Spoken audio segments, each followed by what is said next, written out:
Oh, yes, we're back. Hi and hello and welcome to Shek Show sports fans. We have so much to catch up on. It's almost like a reunion show. Let's jump right into it.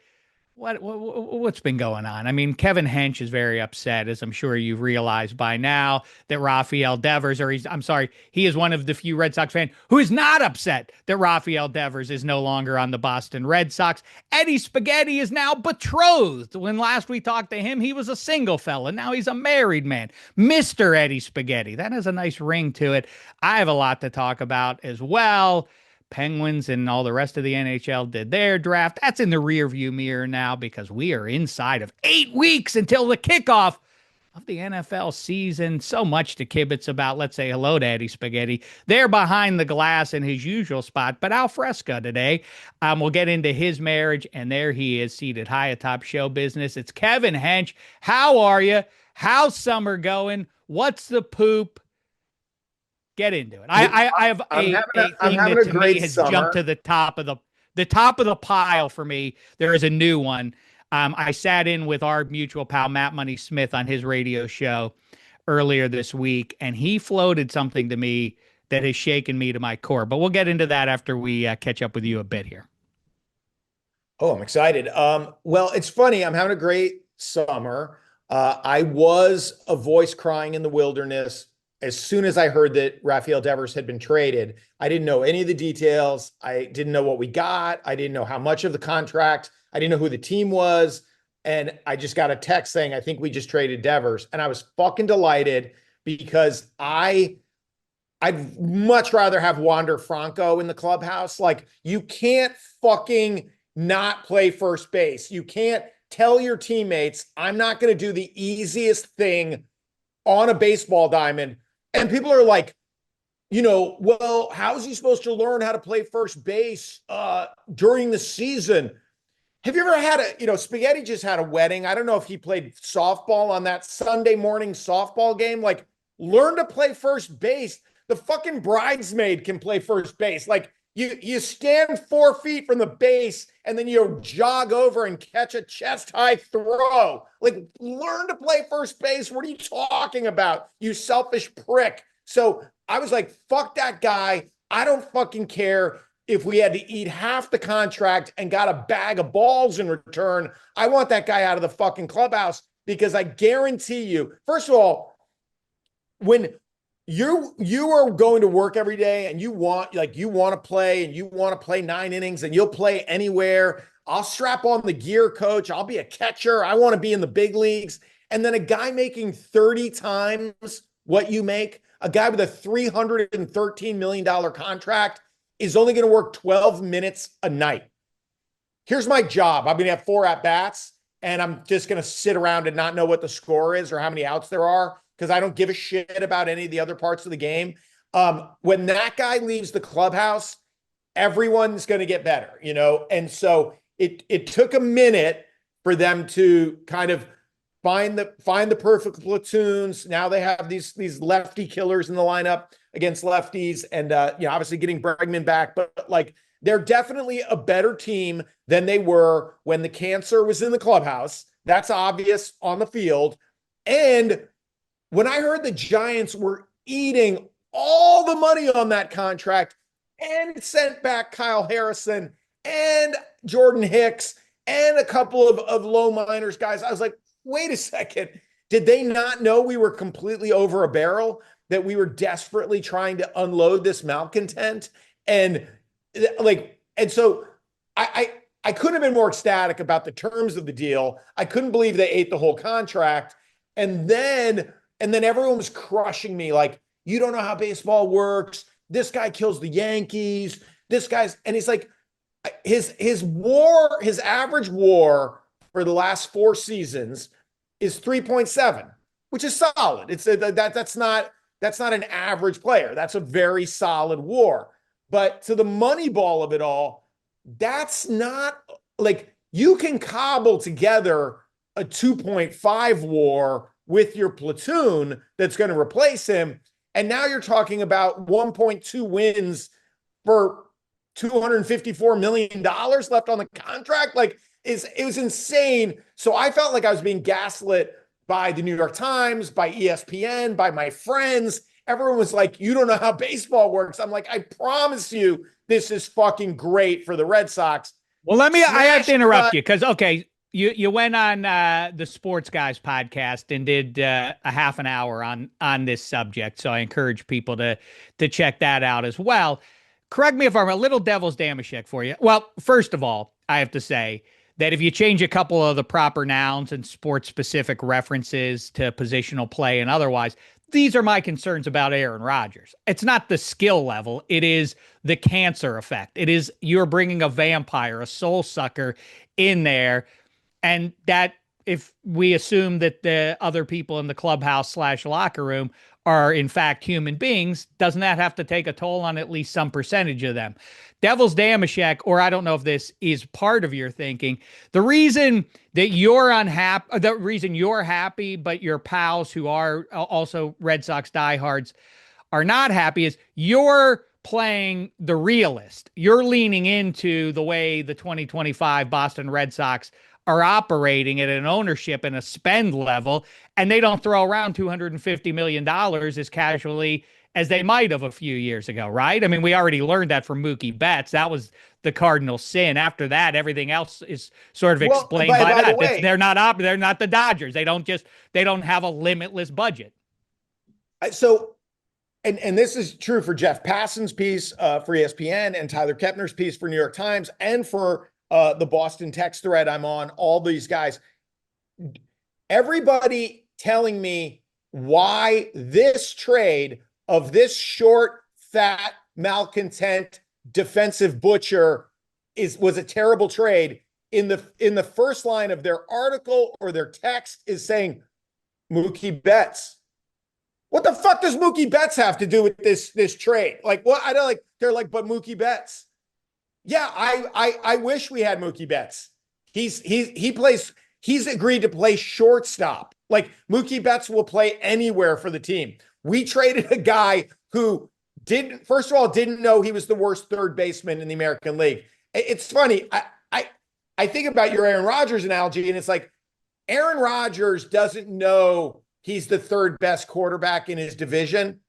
In Aaron Rodgers' mind, the Steelers have the best quarterback in the division. And I'm like, Rafael Devers has no idea because he can't read a baseball card. He has no idea that he's the worst third baseman, both statistically and to the eyeball test. He's terrible. And then the Red Sox get Alex Bregman, and it's like, yeah, we're going to get a Gold Glove third baseman. And Rafi's like, oh, wait a minute. Wait, hold on. Of these two third basemen, you're going to play the Gold Glover at third? Well, what am I going to do? And it's like, well, you're just going to hit, and then Tristan Casas blows out his knee. It's like, oh man, we got a few first baseman gloves lying around the dugout. Why don't you play first base? And it's like, fuck off, Red Sox. And it's like, oh wow. I mean, and I think your point is exactly. I think pretentious baseball fans are doing the same thing that I have always bellyached about with the greatest identifier of a pretentious football fan is one who weighs in on offensive line play. That they love that they love that left guard. What you have no idea what you're talking about, except what people who do know what they're talking about are telling you, and overall results of production in the run game and pass pro and all of that. This thing about like, you don't get baseball, it's not easy to just bounce over to first base. Our whole lives, or a lot of them, was like, well, that's where you put the bum. The guy with the bum glove, you throw him at first base. It's Dave couldn't go out there and handle the smoke line drives that come his way. But if Rafael Devers has to deal with that, I suspect he can. He's a high-end athlete, right? Well, can I jump in on you can't learn first base is a ridiculous notion in my book. Can I jump in on the first base thing? Because I think this has been underreported, and I'm not sure if you've seen this, Hench, but I do trust the people that have said it. The Red Sox told him, hey, can you move to first base? And then Devers and Devers' team said back to the Sox, okay, if I'm moving to first base from being a DH, can I stay there permanently? And they said no. So then I think going back to what you just said, Hench, about it being like having a cancer in the locker room, I just don't think there was any way they were going to repair this relationship after how, strained it's been for months and months and months. So even though I'm a Yankee fan, he is a Yankee killer, and I'm happy to see him go. I'm not laughing at the Sox thinking it's a terrible trade because again, eating that contract and getting a guy that was going to bring the locker room down, like really outside of the NHL, and I think Emily is like right there, right underneath in terms of like morale matters in the clubhouse. And I think that there was just not a good chance of this ever being recovered. Now, the interesting thing is with the Sox ownership owning Liverpool and the Penguins and whatever Roush Racing, like are they going to spend money on another big contract anytime soon? That's like the one thing that I'm interested to see That's what because it now you have seems all like this they money. won't do, right? I don't think they will. Neither will Hank. Well, it's a new world Hank order. gets this point. So everybody, everybody wants their athletic team they root for, and this is why I like hard salary caps, because ultimately everybody wants their team to be Manchester City or Real Madrid and go, well, why don't you just get all the best players? Why don't you get Mookie Betts, Freddie Freeman, and Shohei Ohtani? It's like, yeah, I know. I don't know what has sports become when you just go, we'll get all the best players and then we'll win the World Series. And it's like, yeah, congratulations, Dodgers. You literally took everybody's MVP and cobbled it together into a Franken monster of baseball excellence. And so all these arguments are like, why not spend $313 million for a fat DH? It's like, it's obviously a terrible contract in a world with gravity, in a world with rules. It's like, not my money.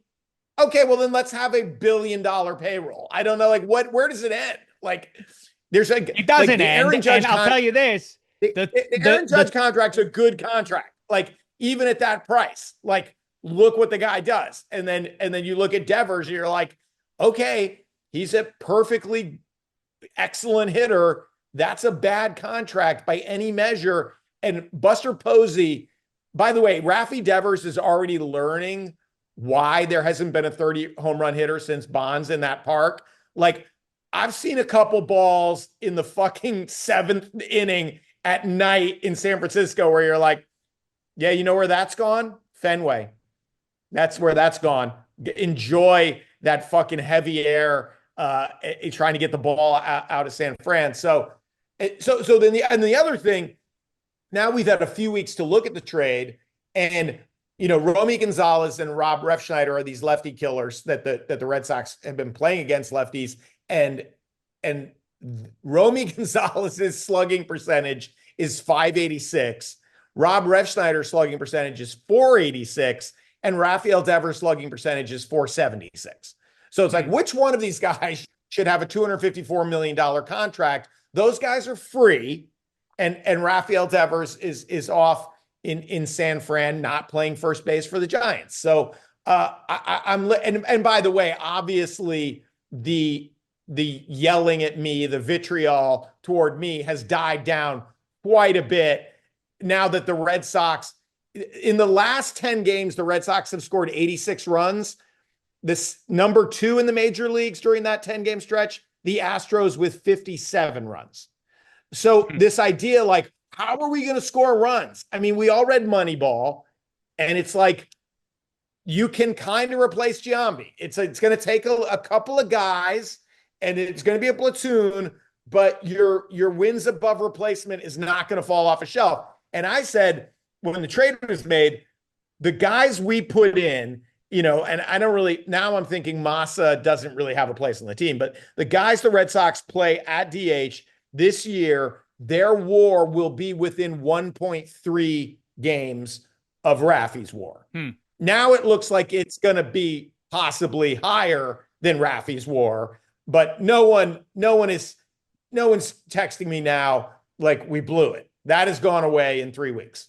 I don't want to jump into it half baked, but you bring up something that we've talked about since we've known each other, and that's more than a quarter century at this point, Hench, which is rooting for the Yankees, and to a slightly lesser degree over the course of those decades, the Red Sox and now the Dodgers have have surpassed both of those teams and probably combined in terms of total payroll and all of that. We're a little bit the frogs in the boiling water that we don't even react to it anymore, that it's just the big spenders, the big spending teams that primarily win in baseball. First of all, though, with Spaghetti's point about like morale matters and all of that, I think there's something to Red Sox fans specifically of a certain age who remember the old, what was it, 25 players, 25 cabs on the ride home. Wasn't that the thing? So I imagine the Bill Simmons of the world are kind of like, well, you don't have to have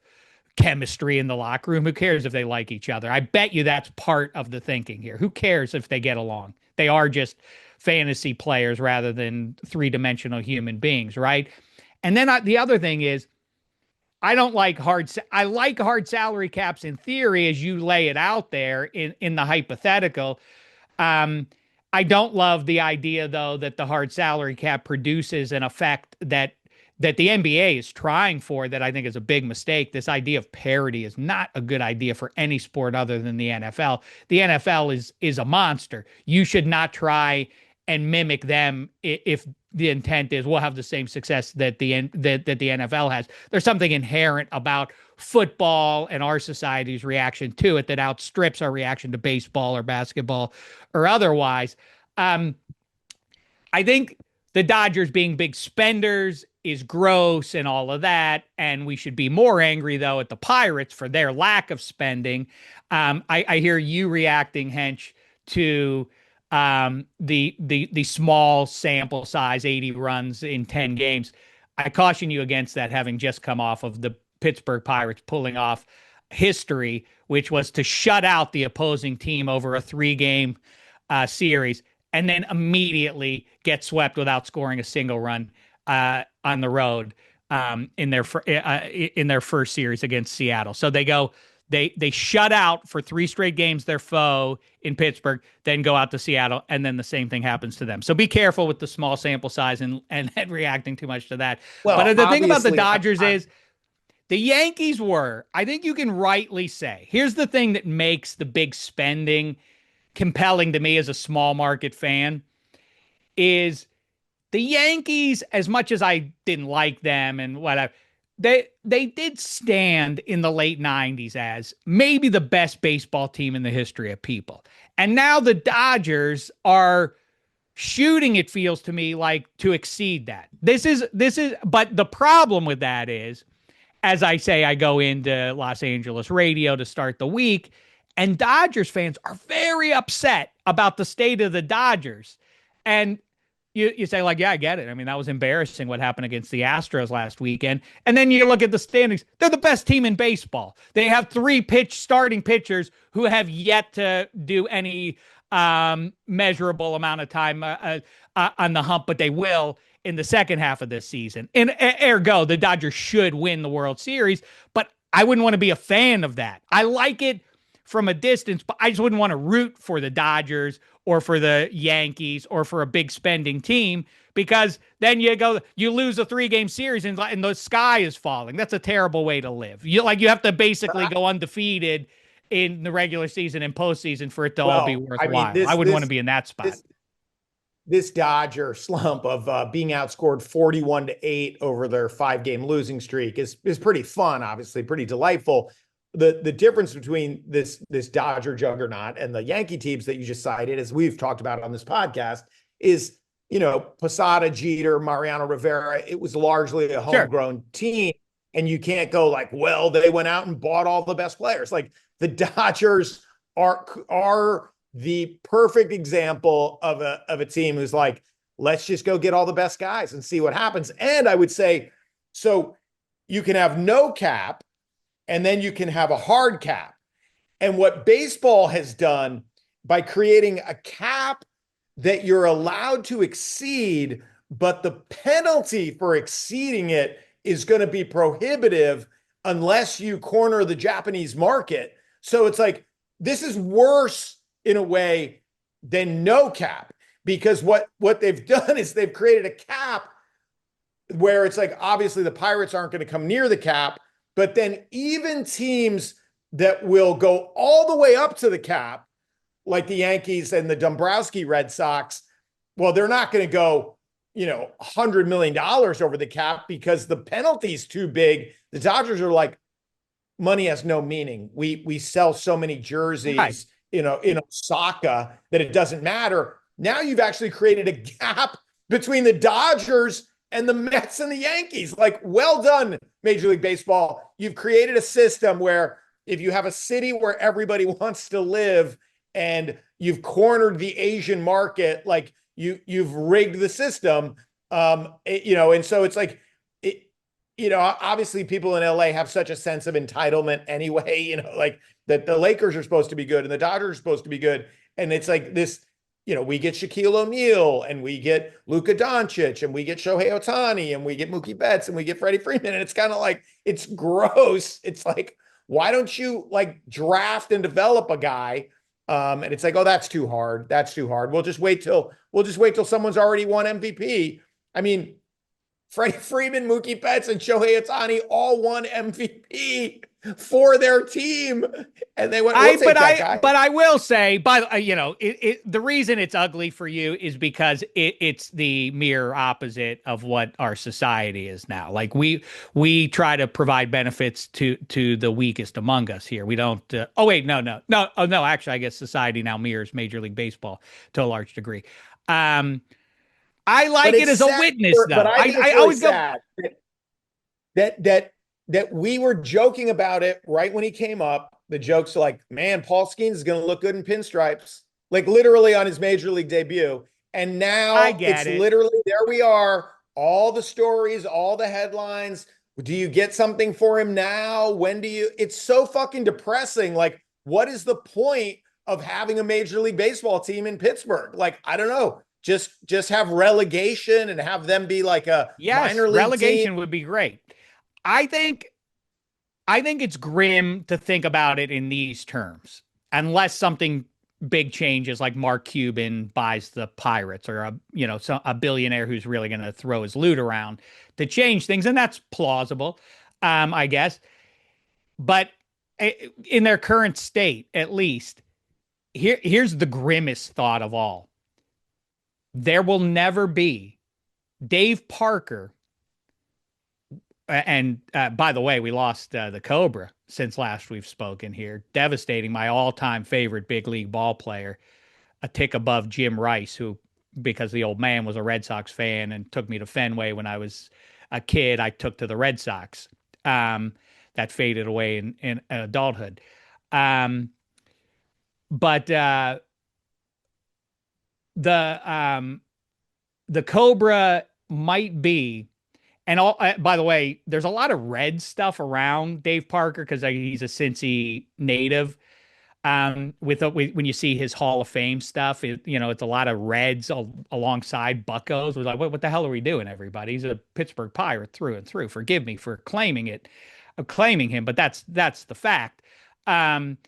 He might be the last Pirate that you primarily associate with him being on the Pirates to go into the Hall of Fame. If nothing changes, that will be the story, right? There will never be another guy who goes in with the Pirates ball cap on, given the way they're operating. Because to your point, like you get 5 years or so with the Buccos in purgatory, and then you go to a contending team that pays you $200 million. It's impossible to accumulate Hall of Fame stats for that organization. That's a great way to put it, for maximum depression.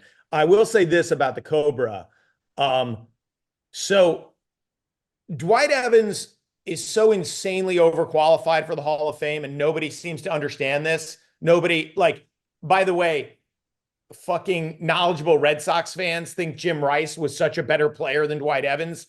And then I have to bring facts into the argument, which I know isn't fair. But Dave Parker, with his .810 career OPS and 339 career home runs and 3 Gold Gloves, well, then a guy who played the same position at the exact same time with 382 career home runs, an .840 career OPS, and 8 Gold Gloves is obviously Hall of Famer. Like, what? I don't understand. Like, Dwight Evans had such a better career than Dave Parker Dwight They'd have Evans, by the way, such a better career.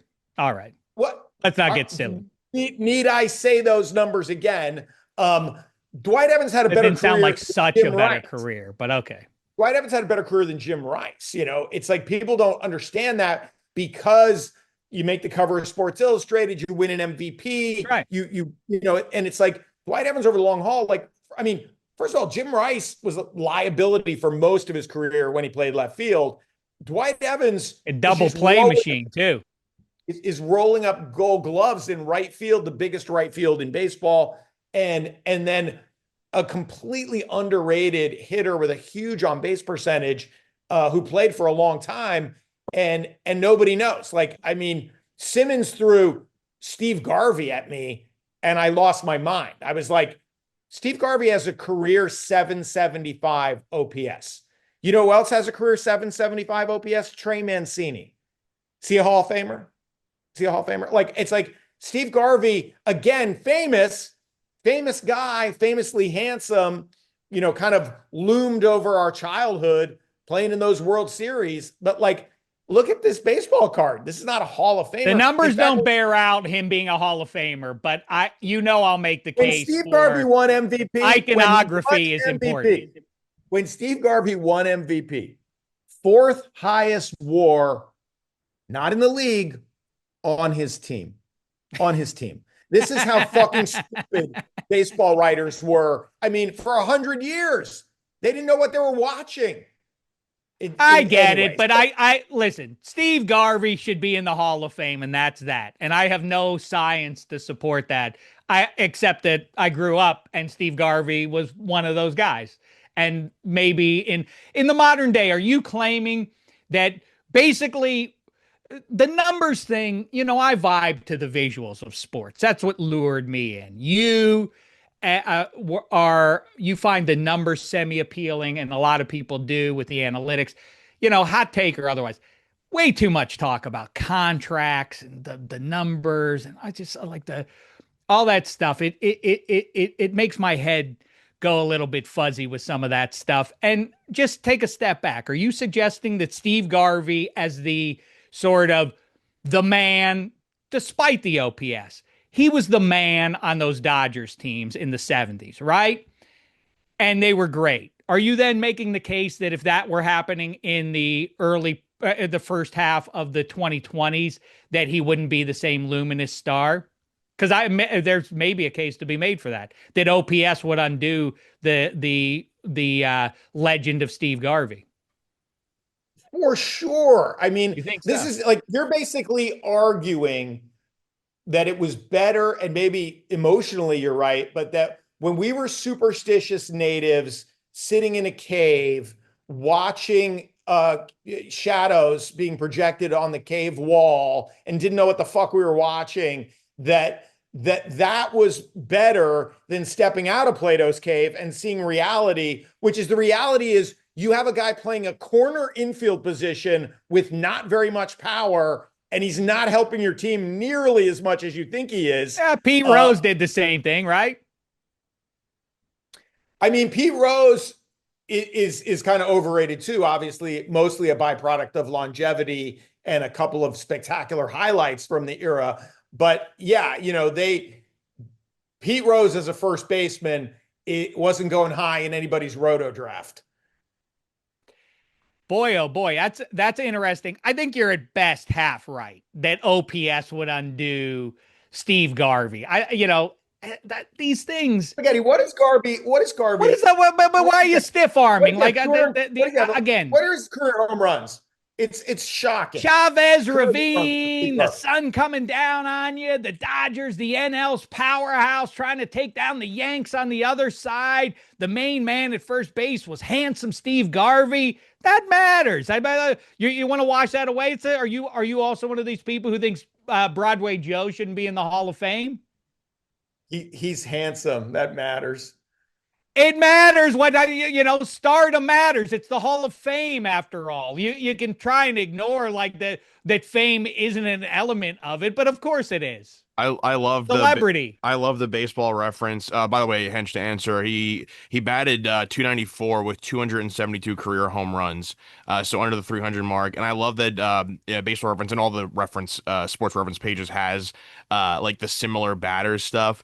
Like some of these names are just hilarious for a guy like Garrett Anderson, John Olerud, Ruben Sierra, Bill Buckner, Orlando Cepeda, Mark Why isn't Grace. Ruben Sierra in the Hall of Fame? I love You that. sound like a Ruben High fucking madman. Sierra, You right? sound like a madman. And they because Steve Garvey was handsome on a big market All right, team. let's not Thank you for that. overdo the Spaghetti, hand. thank you I for mean, you that. understand what I I'm love getting that. at. He was an A-lister. That was my point. He Right? was on a list. Unfortunately, the list he was on was like not as good as Willie McCovey, not as good as Willie Stargell, not as good as Keith Hernandez. Like, if you're the seventh best first baseman in your league of your generation, do you go in the Hall of Fame? Dwight Evans was the best right fielder in the American League for a 10-year period. He should be in the Okay, Hall of Fame. I don't want to argue with you. I told you before that I think Dewey It Evans sounded belongs like you in. were arguing with me when you I don't know said how why I care. handsome Steve Garvey, I was. just feel like he should be in Steve the Hall Garvey of was. Fame because I fight for the people with this, because I lumped You fight for Garvey in. beautiful people. You've been in LA too long. Listen, He's handsome. That is the best argument for Steve Garvey's qualified for the you Hall of said Fame. he was handsome before I said he was handsome. Yeah, but I wasn't using it as a qualifier for the Hall of Fame. I just still can't get over this.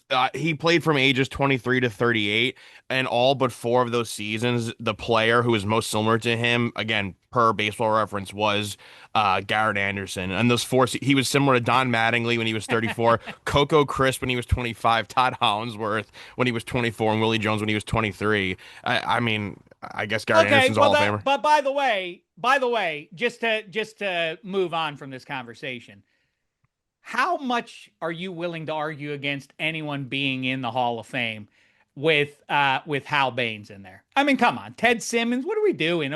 That there's no case to be made against the Cobra, and I mean, there's a better case to be made against Garvey, but I'm just fighting for the people who we grew up with that because of modern medicine and rules changes and otherwise have inflated numbers compared to the guys in our generation. And they have been skipped over through, I mean, failure or underachievement. I think it has more to do with, taking the spike. A lot of the guys that are in the Hall of Fame in the generations after that. So, all right, here's another controversy for you.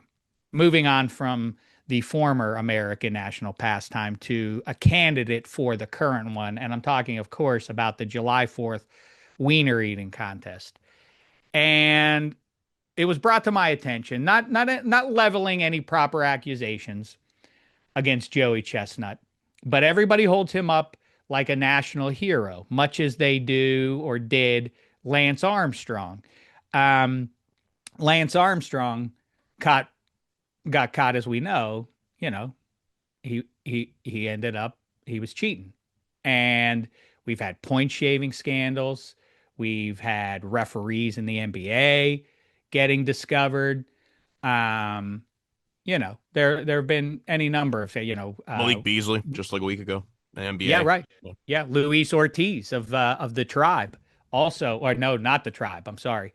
Of the Guard. What do they call them now? What do they call them? The Guards? They call them Cleveland. They're the best. Their team is named after statues that they have on their bridge. It's the best. They guard the bridge, you understand. And they named their baseball team after it. Anywho, I fear that the shadow of scandal has now fallen across the wiener eating contest, and specifically its star, Joey Chestnut. Are you aware what happened here this past holiday weekend? Well, I just saw it because, I got an alert for all the important sports news that he had won and that he ate 70.5 hot 70.5. I asked my my family, because we were at a 4th of July function. I said, okay, everybody, closest to the pin, everybody guess how many hot dogs Joey Chestnut ate.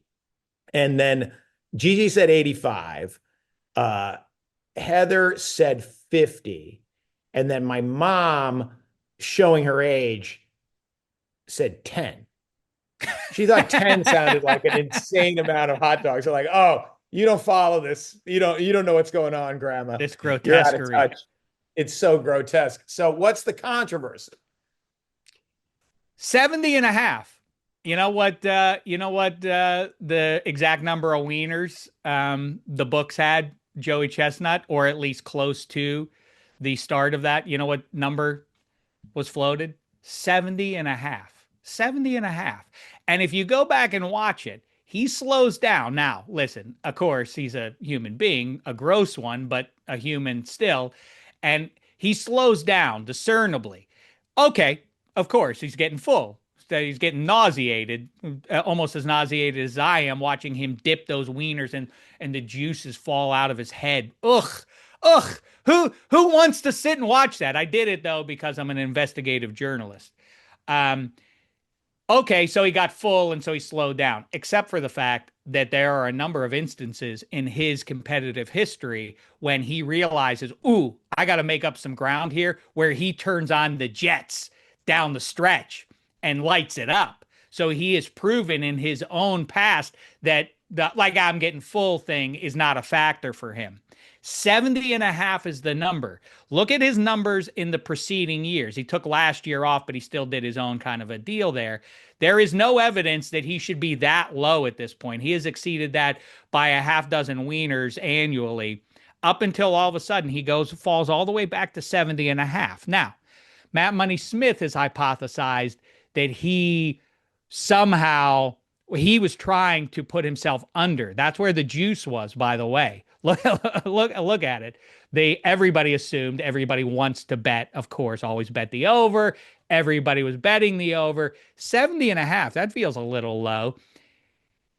Money floats the idea, at least, that maybe he miscalculated at some degree, and so he landed right at 70 and a half. By the way, half a wiener? Oh, that must be common. No. The last time it happened with the men competitors was 2007. 18 years ago was the last time somebody finished on half a wiener, and Joey Chestnut just so happens to land right on the number. I think something stinks here. And I'll go one further.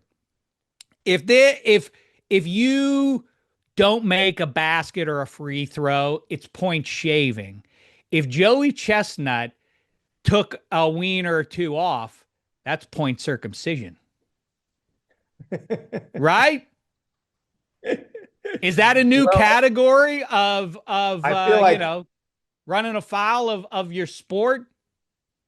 We're going to see Chestnut roasting on an open fire gaming commission once you can't. This is what I want to say about Malik Beasley and Luis Ortiz and maybe Joey Chestnut, but it's like, guys, it's like a getaway drivers after the helicopter's been invented. Like, yeah, guys, you're not getting away.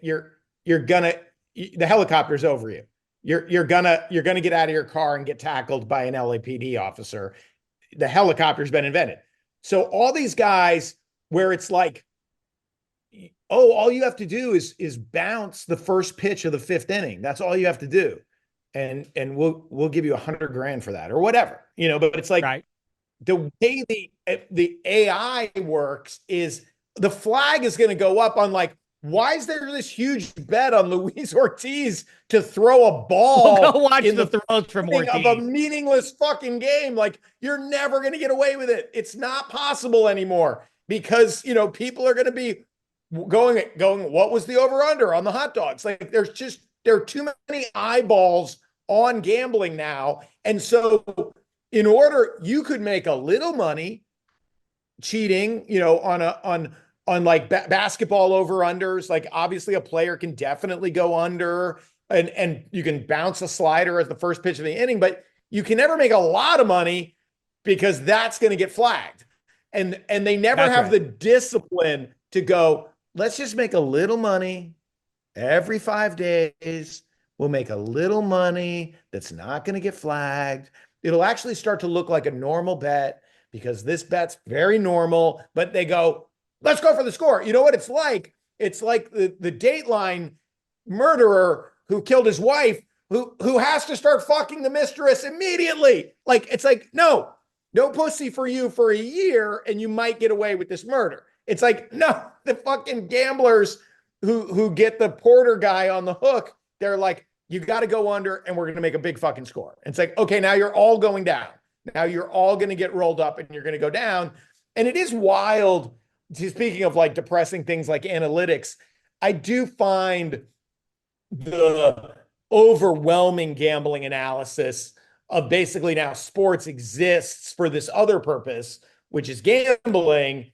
And Kevin Hart literally tweaking on his couch, like he's shaking, he's trembling as he's doing the commercial. Like he's like, don't talk about overs when I'm betting overs. Like you're actually showing the disease of gambling. That's your commercial for gambling. Hey man, meth is great. Meth is great. You're gonna love it. Watch what happens. Like it's like, so the fact that all this fucking, obviously all this corruption comes in, and then they have to run the commercials, only bet what you can afford to lose. And it's like, yeah, of course it's a fucking nightmare. Now we live in an increasingly free country. Libertarianism rules the day. So we're never going to tell grownups that they can't lose their kids' college fund on a regular season baseball game. But it's fucking terrible. It's just terrible because, you know, there are people who know how to do it and people who just can't do it right. They just can't help themselves. And then it's like, don't chase your losses. Don't chase your losses. What's Monday Night Football for?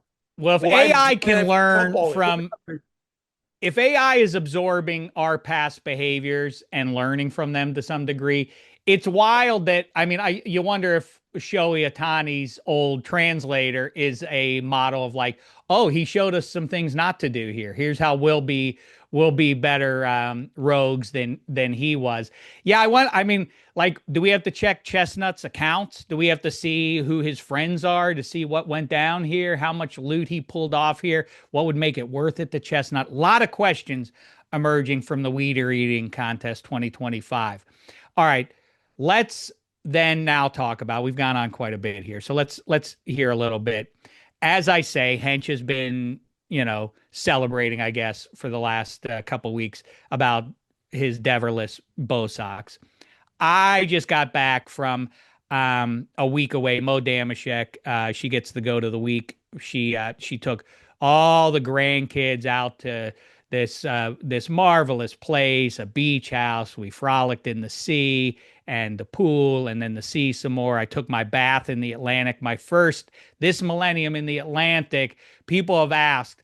Ultimately, it's a split decision in my brain. There are virtues to both. I ultimately go with the magical medicinal waters of the Pacific over the Atlantic, but narrowly. Both are grand. It's never a bad time to take a bath in the sea. But that trip caused me to miss not one but two weddings on the exact same day. Congratulations to my pal Fruz in Indianapolis and all the people who gathered around there. And at the same time in Manhattan, Eddie Spaghetti and the lovely Jada were in the midst of their nuptials. And sorry to miss that, but I can tell already from the rooftop photos and all of that that was a gay time. Spaghetti, how are you as a married man? Good. Very busy, a lot of travel, going back up to the Northeast to do the wedding, went to Boston quickly, flew back down here. So we still have to do the whole moving process. So I'm not quite settled yet, but I am weirdly happy it's over. It's not even like a relief thing. It's more that it just went really well. Like I've been using the quote when people have been asking me, like the scene in Avengers Endgame when like Doctor Strange is like, out of the 14 million probabilities, like this is like the one chance of beating Thanos. Like we had like the one awesome outcome for the wedding. It was raining every single weekend up in the Northeast, all through April, all through May, the first couple weeks of June, and then we got very lucky with a great Saturday. We were able to go on the boat, and we went out, and our ceremony was outside too, at the hotel. And then we docked. The boat left from Jersey City, and we went up to Hudson. All this boat and water stuff. You're okay. You said it there, Jersey and New York. You weren't Jersey City, because there was another noteworthy wedding I heard about going on in Venice around the same time. No, that was the Amazon guy. Go ahead. Yeah, no one famous, no one that famous. I think at this wedding. But yeah, we just went up and down the Were Hudson and you East the most River. famous person at your own wedding? No, I was not. There's two people at the wedding that are definitely more. I mean, Jade is probably more famous than me too. She was on TV in LA. But I would say, yeah, there's probably two or three people more so than me. At the wedding that are a little bit more notoriety. Pearl Jam cover band, and that's the other thing that hit me. You've dealt with a lot of emotion these last couple of weeks. You Yeah. get married to your soulmate, but the drummer of your favorite band, Pearl Jam, leaves. So, I mean, the roller coaster ride you've been on.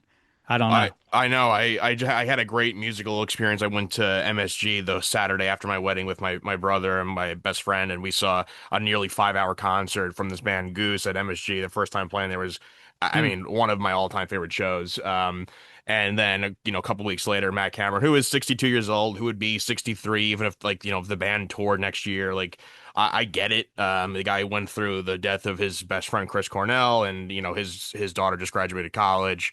I understand that the tour, and then he was a big, kind of outspoken person with the Taylor Hawkins death. There's like a Rolling Stone article that him and Chad Smith from the Chili Peppers, they were basically like the Foo Fighters toured too much. Dave Grohl's a madman, like Taylor Hawkins was burnt out. So since that happened, like the Pearl Jam set list and they've grown shorter. The tours are a lot shorter.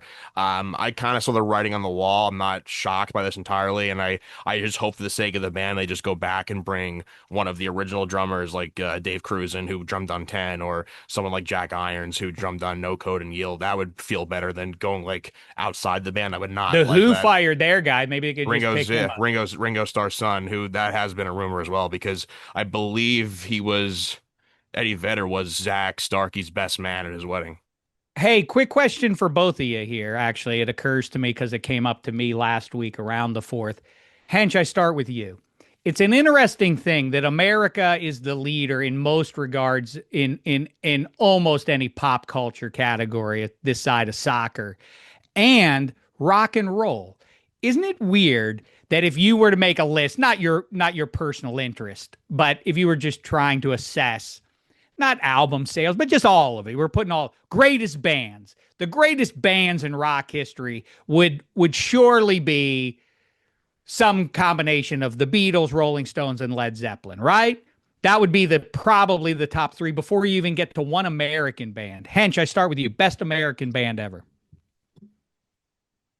Oh, well, can you count Bruce Springsteen and the E Street Band? I think so. I mean, it's always been. I mean, he did what? He that- did Nebraska without the E Street Band. That's about it. That would probably be what would come to mind first for me. Although I do love those Seattle bands. I think, you talk about Steve Garvey's shitty baseball card. Obviously, Nirvana has a truncated body of work, but they would if they'd made 8 albums, they'd be right up there, I'm sure.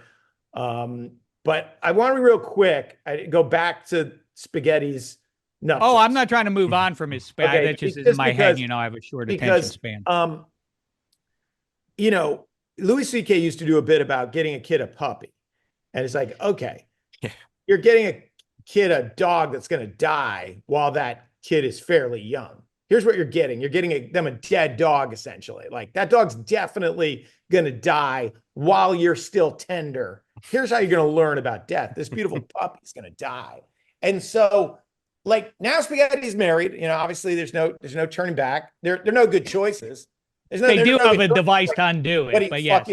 Fucking grow old by yourself. There's no good choices, So it's he's on the other side. He's where we are and have been.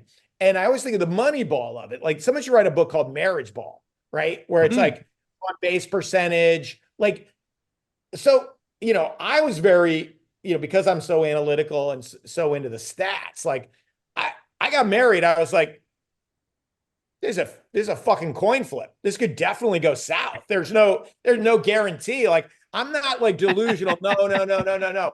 Me and my baby, we got something real. We got something different. You guys don't know what we got. What we got is special, and we can survive fucking boredom and bed death and all that. So obviously one of your mentors on this podcast, took a mulligan and did a do-over and is happily married for the time being. Who? Oh, yeah. I don't know, if maybe third time's a charm for Shek. I don't know. But like I'm always interested in these grooms because, all right, the wife is fucking delusional. Like she's a lady. Of course she's delusional. Like that's what makes them them. So so women are, wired to nest and slow down. And then my man's going to protect me. And the whole thing about jealousy is, are you going to protect her? Are you going to take care of her nest? Are you going to stand guard over her front door or mine? And so now that, Spaghetti has so freshly attended his own penis funeral, I don't know. I want to get a fresh perspective on your mindset leading up to it. I mean, you're like, I got it behind you. That's the best it's ever going to be. Mm-hmm. This is all decline phase now. So are you saying because are you basically getting at, Hench, that you're hoping that our guy Spaghetti isn't setting the bar high? Really, that's how I approach life and how I present to the professional world and otherwise, and with women certainly, is like, keep the expectations real low and we won't have many problems. If you expect a lot out of me, now that's where things might get sideways for us. Spaghetti, set the bar low. I'm rooting for happiness and contentment and no crushing sadness and depression, but there is, pair bonding is stupid and doesn't work. And so everyone does it.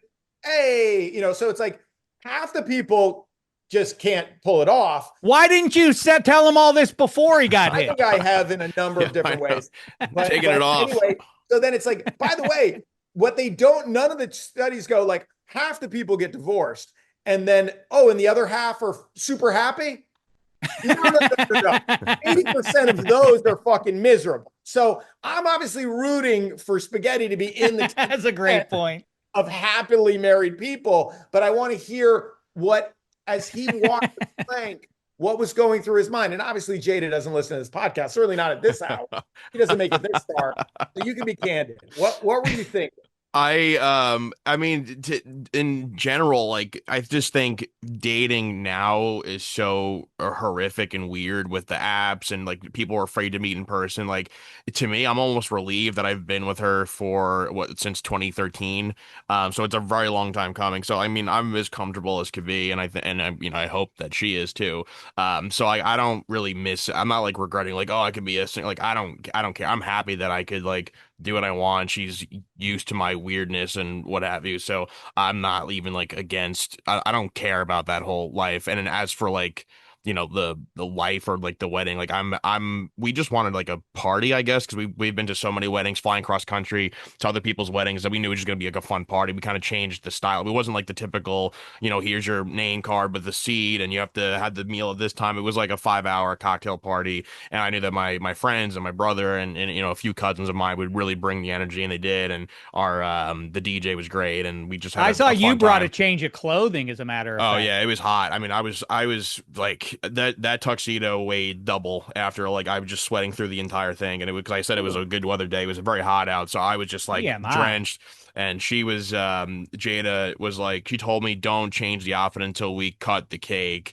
And then that changed real quick because she was also very, very sweaty. And she's like, I want to do my outfit change. And I was like, it's all you need to say. I basically had the tux on for the boat for an hour. Hold on, I just want to make sure. So she was bossing you around and then just pivoted on a dime to her own agenda. And then the rules changed immediately when she had a different want. I did get, in fairness, I did get a few victories. I had a lot of the choices with the music. She kind of left that to me because that's my forte. So I picked Our First Dance, and I picked the ending songs to. He threw him some scraps, Hench. I picked what the songs our parents were walking out to, and a few other things. I also helped with the menu, with the food. She did too, but we kind of simpatico on that one.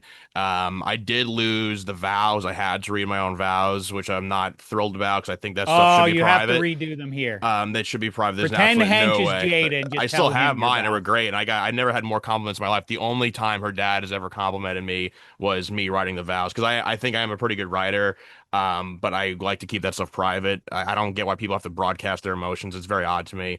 And I got my change of outfit was a wild choice. She used no problem with that. There's a few other things I'm forgetting, but I did.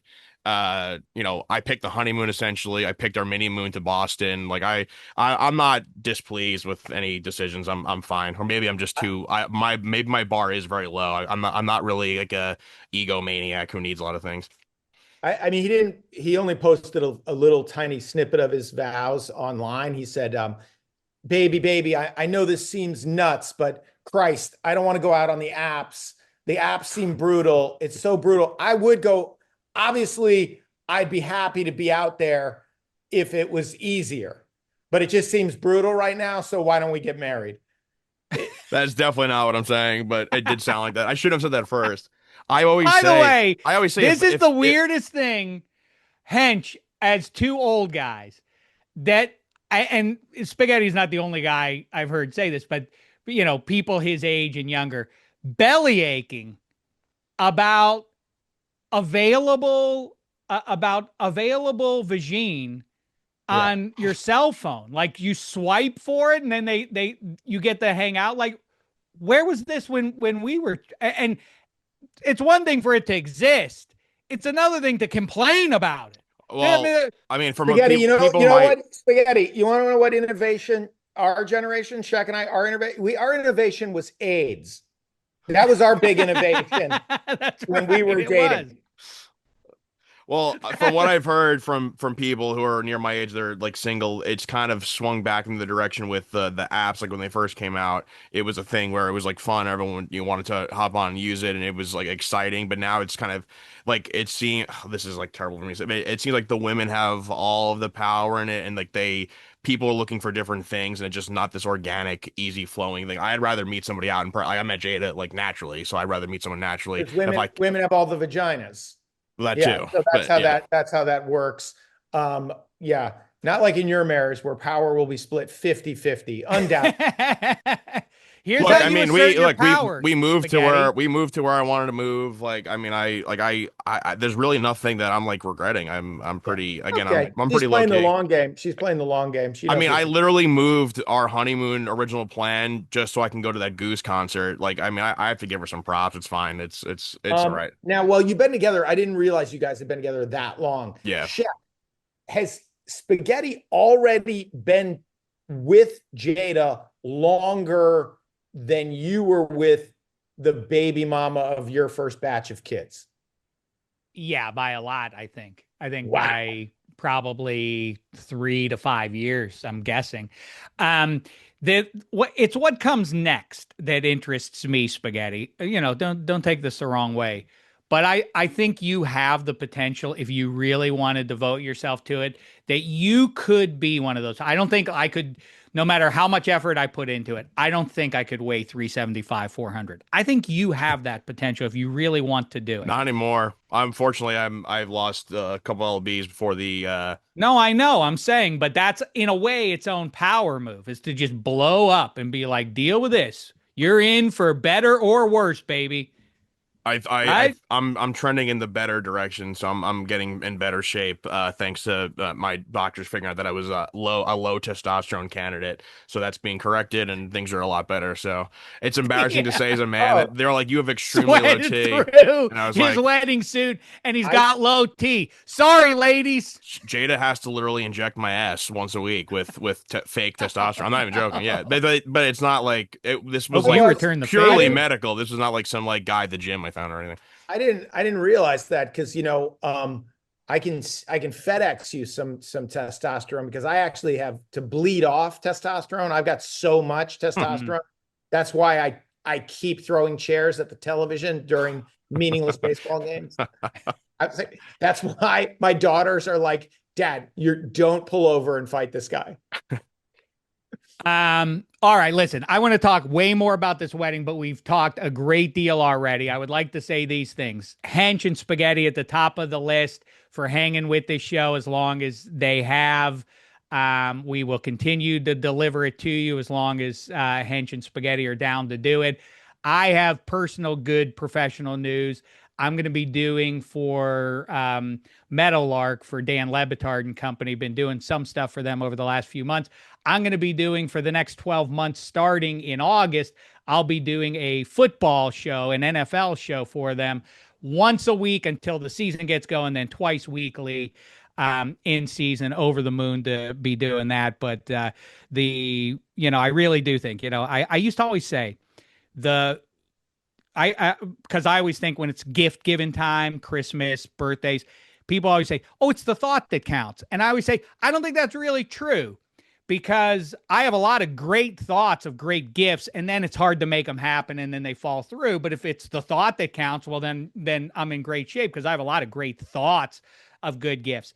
I've discovered over the last couple of years that there are a lot of people who wish you well, but there are few people who stick their necks out. And I feel like, to a degree, that's been the case with both of you guys to hang with this. There are a small list of other people who have. I will thank them and have personally, but we'll continue to do the show, and we appreciate the Czech Republic hanging in there, the henchmen and the pasta lovers hanging with us and dropping us a line. Where is the show? We were out living. Spaghetti was getting hitched. He was licking his wounds about the Pearl Jam drummer. I was taking my bath and all the rest of it. But we'll get back into giving you a show a week, I hope, as long as the fellas and I are free to do it. But anyway, appreciate the follows and everything else. Keep following us on Shek Show on YouTube. That's where we're trying to steer everything at this point.